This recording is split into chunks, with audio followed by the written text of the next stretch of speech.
खंडपड़ा block अधीनस्थ जोगियापल्ली पंचायत में आम ओडिशा नवीन ओडिशा सचेतनता कार्यक्रम शुक्रवार अनुष्ठित होईछि।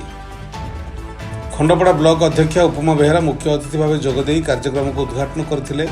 स्थानीय सरपंच रश्मिता बेहेरा पौरोहित्य में आयोजित कार्यक्रम में नयागढ़ जिला परिषद उपाध्यक्ष विष्णुप्रिया बेहेरा, ब्लॉक उपाध्यक्ष शिशिर कुमार साहू, महिला बीजेडी सभानेत्री मीनाती साहू, युव बीजेडी सभापति मनोरंजन बेहेरा, पूर्वतन जिला परिषद सभ्य निरंजन बेहेरा, स्थानीय समिति सभ्या लक्ष्मीप्रिया मुदुली प्रमुख अतिथि भाव जोगदे सरकार लोकहितकर योजनागुड़िक संपर्क में सूचना प्रदान करथिले।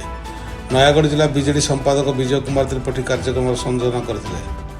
सरकार पक्षर कार्यकारी होता समस्त योजनार सफल रूपायन दिगरे जनसाधारण सक्रिय सहयोग कामना करा। यह अवसर में ओडिसी नृत्य और सांस्कृतिक कार्यक्रम परिवेषण कराइथिला। सेहीपरि स्थानीय अंचल में मान्यगण्य व्यक्ति और गणमाध्यम प्रतिनिधि उपढौकन और पुष्पगुच्छ प्रदान कर संबर्धित कराइथिला। प्रारंभ में जगन्नाथ फोटोचित्र पुष्पमाल्य अर्पण कर दीप प्रज्वलन कराइथिला। जोगियापल्ली पंचायत कार्यनिर्वाही अधिकारी वसंत कुमार पंडा, ग्राम रोजगार सेवक अंतर्जामी साहू, प्रभात कुमार द्वारी, बाबुला नायक, बसंत गुरु समेत स्थानीय स्वेच्छासेवी मैंने कार्यक्रम परिचालन में सक्रिय सहयोग करथिले। खंडपड़ारू संग्राम किशोर देव रिपोर्ट, चाणक्य टीवी।